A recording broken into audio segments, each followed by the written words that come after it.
हम सब डिटर्मिनेंट में आज इस लेक्चर में प्रॉपर्टी ऑफ डिटर्मिनेंट पढ़ेंगे। अपने डिटर्मिनेंट में पहले माइनर एंड कोफैक्टर डिटर्मिनेंट क्या होता है, इसके बाद आपने इवेलुएट करना सीखा, एक्सपेंशन सीखा डिटर्मिनेंट का। तो उस इवेल्युएशन को कुछ प्रॉपर्टी के हेल्प से भी हम कर सकते हैं। आज हम उस प्रॉपर्टी को जानेंगे। ध्यान दीजिएगा, टाइम सेव करने के लिए मैंने ऑलरेडी कुछ प्रॉपर्टी बोर्ड पे लिखा हुआ है, इसको समझाते चलेंगे। जैसा कि आप देख सकते हैं कि यहाँ पर एक फर्स्ट प्रॉपर्टी है कि the value of determinant remain unchanged if its row and column are interchange। ये कह रहा है कि अगर किसी डिटर्मिनेंट का, जैसे सपोज करिए कि हमने कोई डिटर्मिनेंट ले लिया, जिस आर्डर का भी लें, और उसके सारे रो को हम उसके कॉलम के साथ इंटरचेंज कर दें, तो ये भी समझना करस्पॉन्डिंग कॉलम के साथ, जैसे फर्स्ट रो को फर्स्ट कॉलम कर दीजिए, सेकेंड रो को सेकेंड कॉलम बना दीजिए, थर्ड रो को थर्ड कॉलम कर दीजिए, अगर 3 आर्डर का है तो अगर ऐसा करते हैं तो जो न्यू आपका डिटर्मिनेंट बनेगा उन दोनों की वैल्यू जो है इक्वल होगी, चेंज नहीं होगा। तो ये बोल रहा है कि the value of determinant remain unchanged. Unchanged होगा कब? If its row and column are interchange. Row और कॉलम एक दूसरे से जब इंटरचेंज करेंगे, सपोज कीजिए कि हमने यहाँ ले लिया 1 2, हमने 2 आर्डर कर लिया, अभी 3 4, तो इसका वैल्यू मैं आपको निकाल के दिखा रहा हूँ। डायरेक्ट इसको आप फाइंड करेंगे, क्रॉस मल्टीप्लिकेशन करेंगे, 4 और -3 × 2 6, क्या आएगा? तो -2 आएगा। अब इंटरचेंज करके हम दूसरा एक इसी को, इसके रो को हम कॉलम कर दें या कॉलम को रो कर दें। चलिए हमने क्या किया कि ये रो था 1 2 फर्स्ट रो में, इसको हमने 1 2 कॉलम बना लिया। ये 3 4 आपका सेकेंड रो है, इसको हमने सेकेंड कॉलम कर लिया। आप देख सकते हैं कि पहले वाले 2 आर्डर का डिटर्मिनेंट को हमने दूसरे डिटर्मिनेंट में चेंज किया, बस रो को हमने कॉलम में चेंज कर दिया। तो यहाँ से आप देख सकते हैं ये क्रॉस मल्टीप्लिकेशन करेंगे तो 4 आएगा और -6 आएगा। आप देख सकते हैं वैल्यू आया -2। तो यहाँ पे आपने देखा कि अगर यहाँ डेल्टा इक्वल टू डेल्टा 1 आया, तो इस प्रॉपर्टी में अगर कहीं भी आप किसी रो को कॉलम में चेंज करते हैं, सारे रो को सारे कॉलम करस्पॉन्डिंग कॉलम में चेंज करते हैं, तो वहाँ पे आपका जो वैल्यू आएगा दोनों सेम होगा। अब 3 आर्डर का ले लें, सपोज कीजिए कि हम अब 3 आर्डर का ले लें। 3 आर्डर का आपने ले लिया एक determinant A1 A2 A3, B1 B2 B3, C1 C2 C3, ये आपका डेल्टा 1 है और इसको आपने डेल्टा 2 कर लिया चेंज करके, तो ये बन जाएगा A1 A2 A3, B1 B2 B3, C1 C2 C3। तो इसको हम कह सकते हैं कि डेल्टा 1 इक्वल टू डेल्टा 2, यह आपकी वैल्यू होगी, यानी इसकी वैल्यू दोनों की सेम आएगी, चेंज नहीं होगा। तो फर्स्ट प्रॉपर्टी आप याद रखेंगे, और 4 आर्डर का हो या 5 आर्डर का हो, ऐसे ही चेंज करने पर उसकी वैल्यू में कोई डिफरेंस नहीं आता है, सारे कॉलम और सारे रो को, ये रो और कॉलम को आपस में चेंज करने पर। ऐसा नहीं कि आपने अगर 3 आर्डर का है, सिर्फ 2 रो को आपस में चेंज किया तो आपका वैल्यू सेम हो जाएगा, नहीं। उसके लिए दूसरी प्रॉपर्टी है, सिर्फ अगर 4 आर्डर का है, आपने 2 ही रो को आपस में इंटरचेंज किया, तो उसके लिए दूसरी प्रॉपर्टी है। आप देख सकते हैं यहाँ पे है, if any 2 row or column, जब रो की बात की जाए तो वह प्रॉपर्टी अगर रो के लिए होगा तो कॉलम के लिए भी होगा, ये ध्यान दीजिएगा। इफ एनी टू रो और कॉलम ऑफ ए डिटर्मिनेंट, अब इस किसी भी डिटर्मिनेंट कितने भी ऑर्डर का हो, उसमें बस हमें दो रो या दो कॉलम को लेकर के आपस में इंटरचेंज करें, of a determinant are interchange, then the value of the determinant change sign only. Magnitude उसका सेम होगा बट उसकी साइन बदल जाएगी। अगर किसी डिटर्मिनेंट को इवेल्युएट आप करते हो और आंसर आपको 5 मिला और उस डिटर्मिनेंट का आपने 2 रो को आपस में इंटरचेंज कर दिया या 2 कॉलम को आपस में इंटरचेंज कर दिया, तो उसकी जो वैल्यू आएगी -4 आएगा। तो इस तरह से अगर हम एक लें इस प्रॉपर्टी पे, फॉर एग्जांपल आपने एक डिटर्मिनेंट ले लिया 1 2 3 0 -1 2 -2 0 4, यह आपने एक डिटर्मिनेंट लिया। इसकी अगर वैल्यू हम फाइंड करें, अगर रिस्पेक्ट आप करते हैं C1 के रिस्पेक्ट, तो ये 1 इंटू ये रो और ये कॉलम चला जाएगा तो आएगा -4 -0। फिर हम 0 के लिए करेंगे तो ये तो -0 पूरा 0 बन जाएगा। फिर हम सीधे -2 पे चलते हैं, तो -2 पे करेंगे तो ये रो चला जाएगा और ये कॉलम, तो ये बचेगा। क्रॉस मल्टीप्लिकेशन 4, अब माइनस होता है पहले से, यहाँ माइनस है तो +3 हो जाएगा। तो यहाँ पे आप देखेंगे कि ये -4 आएगा और ये 7 -2 इंटू है, 7 इंटू -2, तो आपका हो जाएगा आपका 14, तो ये आएगा -18। तो इस तरह से आपने यहाँ -18 लाया। अब ये जो ये प्रॉपर्टी बोल रहा है वैसा करके देखते हैं वैल्यू क्या आता है। हमने इस डिटर्मिनेंट में 2 रो को आपस में चेंज कर लिया। चलिए हमने यहाँ पर 0 -1 2 कर लिया और इसको 1 2 और 3 कर लिया और ये थर्ड रो ऐसे ही रहने दिया। तो यहाँ से आप जब वैल्यू फाइंड करोगे तो 0 के लिए अगर हम C1 के रिस्पेक्ट एक्सपेंशन करें तो यहाँ पे आपका ये 0 होगा फर्स्ट, सेकंड पे आते हैं, सेकंड माइनस होगा तो -1 इंटू ये रो चला जाएगा और ये कॉलम, तो ये -4 और -0 आएगा। फिर -1 के लिए 0 के हो चुका था, 0 होगा, 1 के लिए हो गया, फिर -2 के लिए तो प्लस होता है बट यहाँ ऑलरेडी एलिमेंट ही माइनस है, तो -2 इंटू इसका कोफैक्टर आएगा,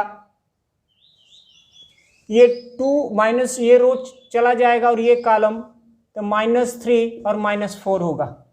आप देख सकते हैं -4 है और यहाँ -1, तो ये +4 बन जाएगा। और यहाँ पे ये माइनस आपका 7 आएगा और ये -2 है, तो -2 इंटू -7 प्लस आपका 14 होगा, तो ये आपका 18 आया।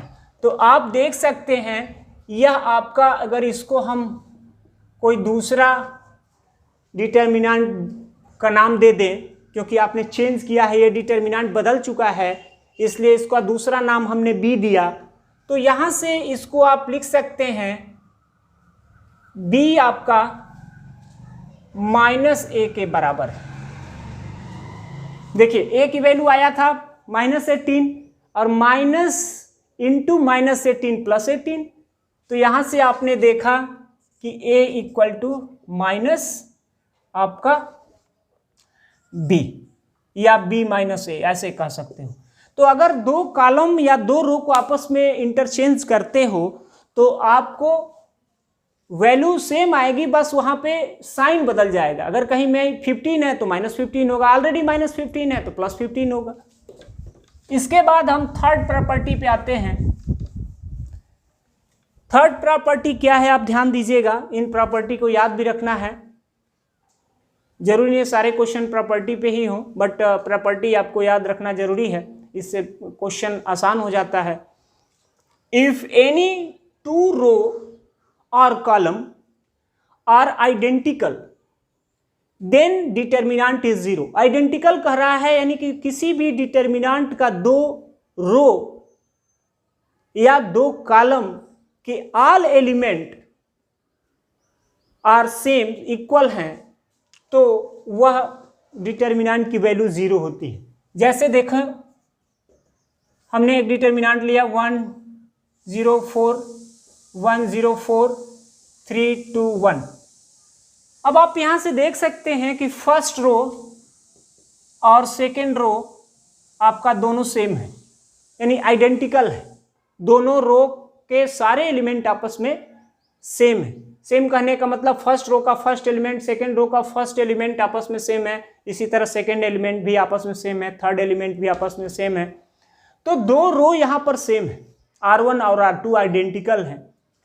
तो इसका वैल्यू हम फाइंड करके दिखा रहे हैं। इसकी वैल्यू डायरेक्ट आती है जीरो, ये बोल रहा है प्रॉपर्टी। लेकिन आपका प्रॉपर्टी भी जो बनता है, आप जो डिटर्मिनेंट का इवेल्युएशन करना सीखे हैं, इवेल्युएट करना सीखे हैं, एक्सपेंशन सीखे हैं, उसी से ये प्रॉपर्टी बन के आ रही है और कोई नया तरीका नहीं है। जैसा कि आप देखें, एक्सपेंशन करते हैं हम इसको R1 के respect, expand with respect to expansion with respect to R1, ये सब लिखना पड़ता है। तो ये 1, तो 1 जिस रो और जिस कॉलम में है उसको छोड़ देंगे, ये चला गया, ये चला गया, ये जीरो के साथ मल्टीप्लाई होगा, जीरो और -8 आएगा। अब फिर जीरो की बात करें तो जीरो तो ऑलरेडी -0 कर लेंगे। अब इसको भूल जाइए, बाकी कोफैक्टर लेने की जरूरत ही नहीं, क्योंकि कोफैक्टर कुछ भी आएगा और जीरो से मल्टीप्लाई होगा तो जीरो ही हो जाएगा। तो यहाँ इसको छोड़ दीजिए आप। फिर आइए 4 पे, थर्ड एलिमेंट +4, ये थर्ड कॉलम चला जाएगा और फर्स्ट रो चला जाएगा, ये एलिमेंट बचेगा। डायरेक्ट इसको हम 2 - 0 लिख सकते हैं। तो ये -8 आएगा, तो ये -8 हो जाएगा। -8 × 1 -8, और यहाँ पे आप देखेंगे 4 × 2 +8, और ये दोनों कैंसिल होकर के आपस में 0। तो इस तरह से आपने देखा कि किसी भी डिटर्मिनेंट का दो रो या दो column are identical, then value of determinant is 0। Clear? और आपने उसको देख भी लिया। इसके बाद आप फोर्थ लिखा हुआ है, फोर्थ एक प्रॉपर्टी है। तो यहां से आप देखें कि if all elements of row are 0, or column, row या कॉलम, ध्यान दीजिएगा जहां हम रो की बात कर रहे हैं वो कॉलम के लिए भी होगा। बार बार रो कॉलम बोलना दिक्कत होती है, इसलिए आप उसको रो के लिए अगर प्रॉपर्टी ले रहे हैं तो कॉलम के लिए भी होगा।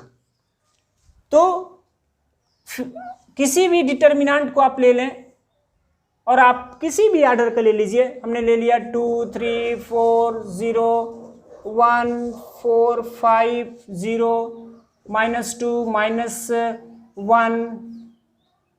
0 0। देखिए 4 ऑर्डर का चल रहा है, तो -5 3 2 0। ये आप देख सकते हैं, ये 4 ऑर्डर का आपका है। और ये अगर 4 ऑर्डर का है तो इसमें 4 रो और 4 कॉलम होंगे। तो आप यहां देख सकते हैं कि इस डिटर्मिनेंट का आपका ये फोर्थ, इसको आप C2 बोलेंगे, यहां पर ये रो नहीं, आप सॉरी C4 बोलेंगे। यहां पे ये रो नहीं, ये आपका कॉलम का सारा एलिमेंट 0 है, तो इसकी वैल्यू आपकी 0 आएगी। ये सिंपल सा है, अभी एक्सपेंशन से ही आता है। बट आप ये बताओ, अगर इसका एक्सपेंशन आपने ये पहले ही पढ़ा है कि डिटर्मिनेंट का किसी भी रो या किसी भी कॉलम के रिस्पेक्ट हम जब उसको इवेल्युएट करते हैं तो उसका आंसर सेम आता है, ये वैल्यू सेम आती है। तो हम अगर C4 के रिस्पेक्ट भी अगर इसका एक्सपेंशन करेंगे तो वही आंसर आएगा जो हम C1 के रिस्पेक्ट करें तो, या R1 के रिस्पेक्ट करें, या किसी भी कॉलम या रो के रिस्पेक्ट करें। तो आपने पढ़ा है कि इवेल्युएशन में आपने जाना है कि जिस भी कॉलम या रो के रिस्पेक्ट हम इवेल्युएट करते हैं तो उसके एलिमेंट सारे करस्पॉन्डिंग एलिमेंट सारे एलिमेंट का उसके करस्पॉन्डिंग को फैक्टर का मल्टीप्लिकेशन का सम होता है इवेल्युएशन। आपने पढ़ा है A11 into C11 plus A12 into C12, इसी तरह डॉट डॉट जिस ऑर्डर का हो। तो ये बताओ, अगर हम इस एलिमेंट के लिए लेंगे तो यह आपका A14 है ये, और C14 आएगा।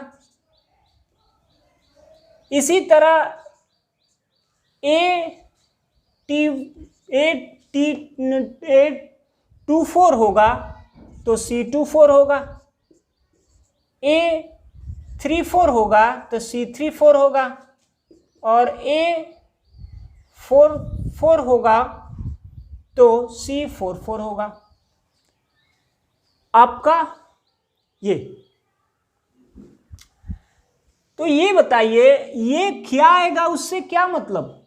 ये पोर्शन आपका जो है 0 into C14, 0 into C24, 0 into C34, 0 into C44, तो ये 0 आएगा कि नहीं आएगा? तो इसका एक्सपेंशन इस तरह से, अगर हमें कहीं पर डिटर्मिनेंट दिखता है जिसके कोई भी रो या किसी भी एलिमेंट कॉलम का सारा एलिमेंट 0 है तो उसको हम डायरेक्ट 0 लिख सकते हैं। अब एक नेक्स्ट प्रॉपर्टी,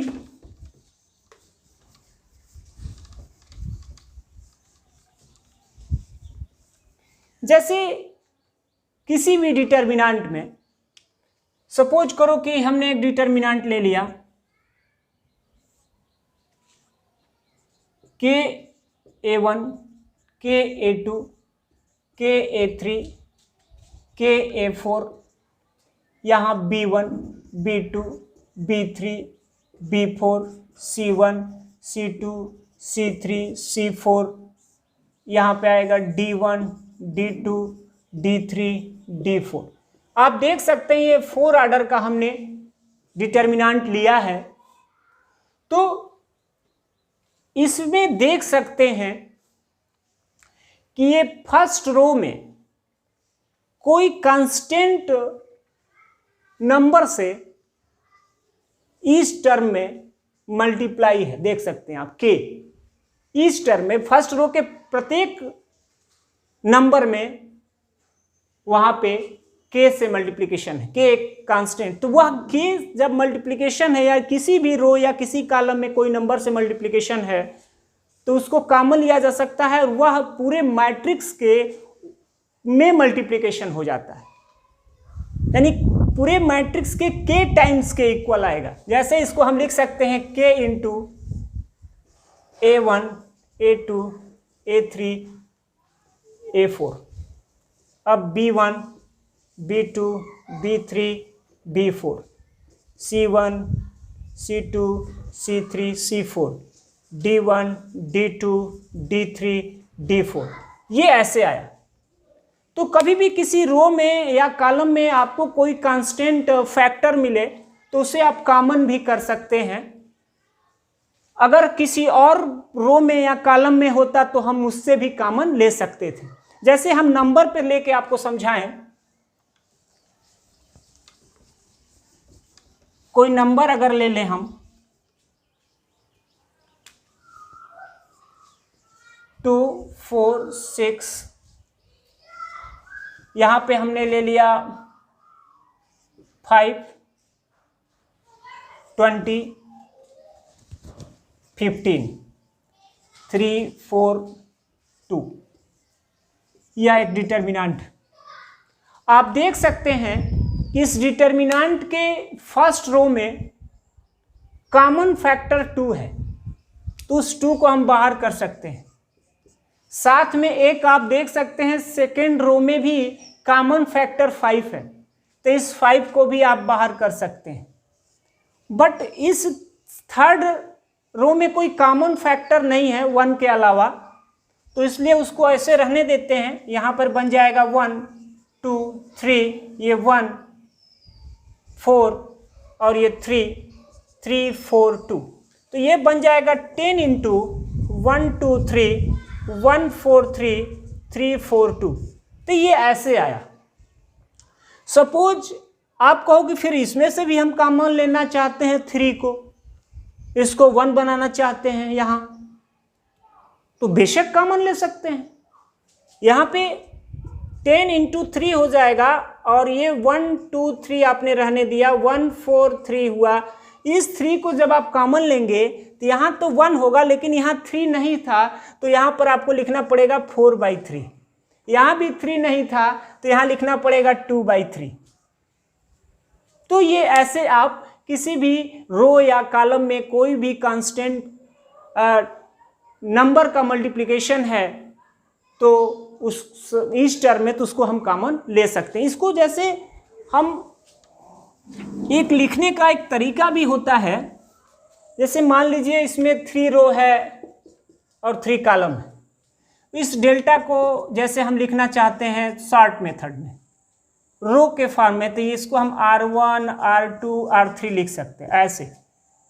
ये अब ये जब R1 R2 R3 लिखा है तो इसका मतलब है कि अगर 3 रो हैं तो 3 कॉलम भी होंगे, तो ये ऐसे रो के फॉर्म में लिख सकते हैं। ये इसका लिखने का एक तरीका है। जैसे मान लो या सपोज करो कि हम इसको लिखना चाहते थे कॉलम के फॉर्म में, तो लिख सकते थे हम इसको C1 C2 C3, अभी ऐसे ऐसे कॉलम। तो ये 3 कॉलम है तो 3 रो भी होगा, तो ये कॉलम के फॉर्म में आपने इसको लिखा। और सपोज करो कि अगर इसके साथ 2 कॉमन था तो 2R1, इसके साथ 5 कॉमन था तो 5R2, और यहाँ पे कॉमन नहीं था तो यहाँ पर लिखा जा सकता है 10 R1 R2 R3।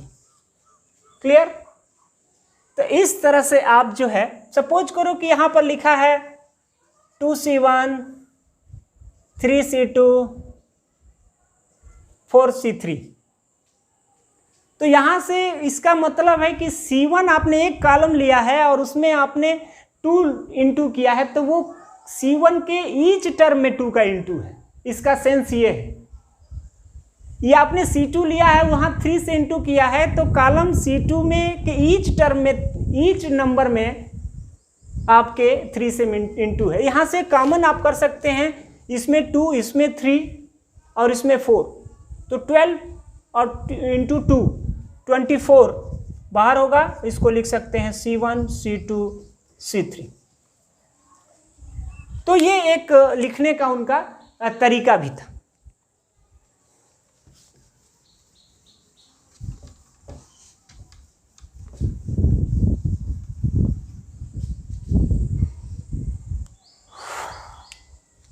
जैसे मान लो कि कहीं पर आपने अभी देखा था कि किसी डिटर्मिनेंट के कोई आपने अभी देखा था कि KA1 KA2 KA3 और B1 B2 B3 C1 C2 C3, तो ऐसा लिखा है। इसका मतलब ये है कि यह K किसी एक रो या किसी एक कॉलम में मल्टीप्लाई किया गया है, और यहाँ आया A1 A2 A3 B1 B2 B3 C1 C2 C3। अब मैं सपोज करो कि हमने ऐसे दे दिया delta A K into A का डिटर्मिनेंट K इंटू A, यहाँ डिटर्मिनेंट के किसी एक रो में मल्टीप्लाई था K का, और यहाँ A के साथ मल्टीप्लाई है, उसके बाद उसका डिटर्मिनेंट की बात हो रहा है। यानी कि इसके ईच जितने रो होंगे उतने रो के हर टर्म में के का इंटू हो रहा होगा, या जितने कॉलम होंगे उसके हर कॉलम में के का इंटू हो रहा होगा, हर कॉलम के ईच टर्म में इंटू हो रहा होगा। यानी कि सपोज करो कि अगर ये एन ऑर्डर का है तो एन रो होंगे, तो एन रो में से हर रो में से एक के को बाहर करेंगे तो के इंटू के आप देखेंगे के इंटू के डॉट डॉट कहाँ तक, के एन टाइम्स।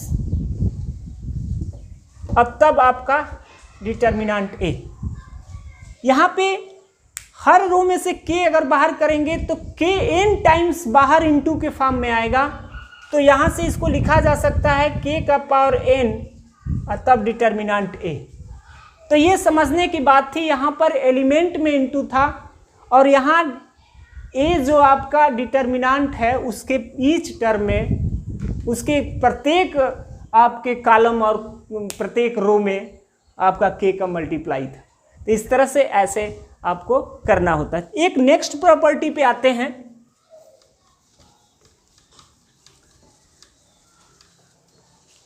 जैसे आप एक नेक्स्ट प्रॉपर्टी देखें, आप नंबर दे दीजिएगा जो प्रॉपर्टी हो, a1 plus b1, a2 plus b2, a3 plus b3, c1 c2 c3, d1 d2 d3 ऐसा दे रखा है। और इस डिटर्मिनेंट को आप चेंज कर सकते हैं दो डिटर्मिनेंट में, सम के फॉर्म में, जैसे a1 a2 a3। आप यहाँ से देखिए फर्स्ट कॉलम में दो नंबर को ऐड किया गया था, a1 plus b1, a2 plus b2। तो फर्स्ट नंबर को लेंगे तो एक कॉलम बनेगा और इसके बाद सेकेंड कॉलम है और थर्ड कॉलम है, तो ये हो जाएगा c1 c2 c3 d1 d2 d3। अब आते हैं प्लस, अब इसका फर्स्ट कॉलम तो आप ले चुके थे फर्स्ट नंबर का, अब यहाँ सेकेंड को लेंगे आप, तो b1 b2 b3 c1 c2 c3 d1 d2 d3। तो इस तरह से आपका दो डिटर्मिनेंट के फॉर्म में ऐसे को लिख सकते हैं। ऐसा कैसे, जब एक्सपेंशन करेंगे, सपोज करो कि हमने इसका एक्सपेंशन किया, एक्सपेंशन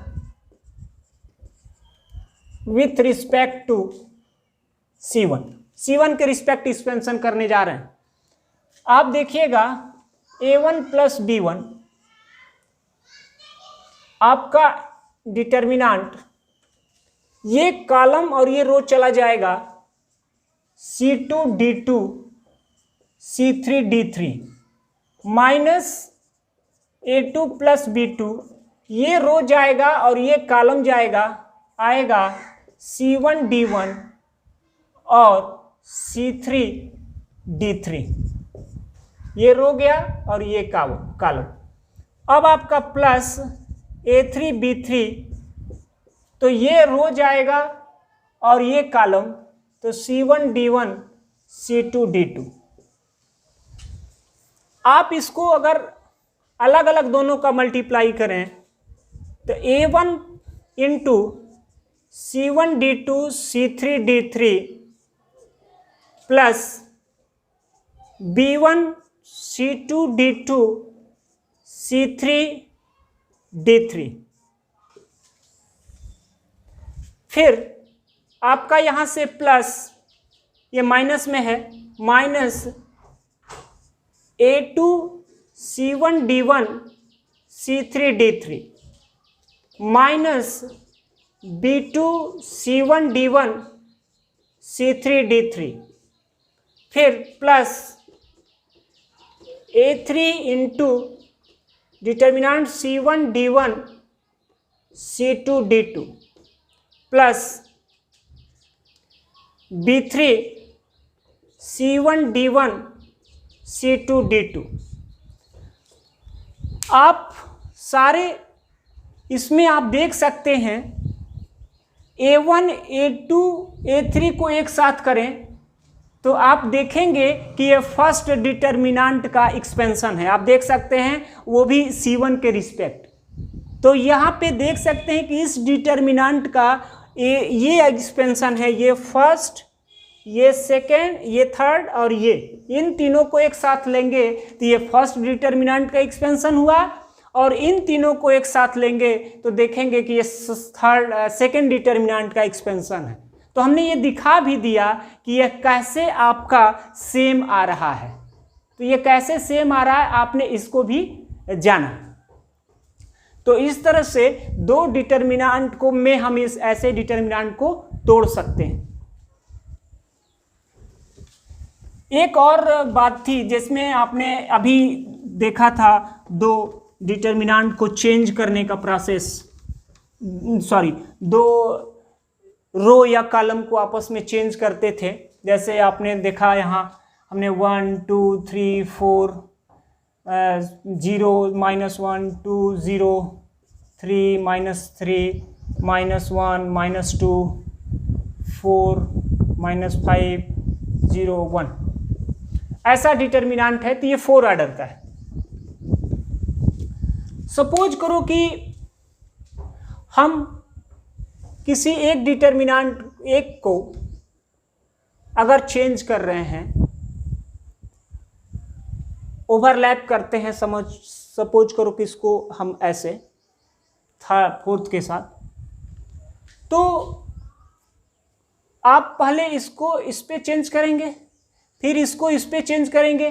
तो अगर आपने 2 रो को किया तो 2 रो को आपने चेंज किया तो माइनस आया, फिर दूसरे 2 को चेंज किया फिर माइनस आया, फिर आपने तीसरे के साथ चेंज किया तो माइनस आया। जितने बार आप करते जाएंगे उतने माइनस आते जाएंगे। तो इस तरह से आपको ध्यान देना होगा, minus into minus into minus, minus आएगा। तो अगर 4 टाइम्स करेंगे तो आपका फिर minus into minus into minus 4 times तो प्लस आ जाएगा।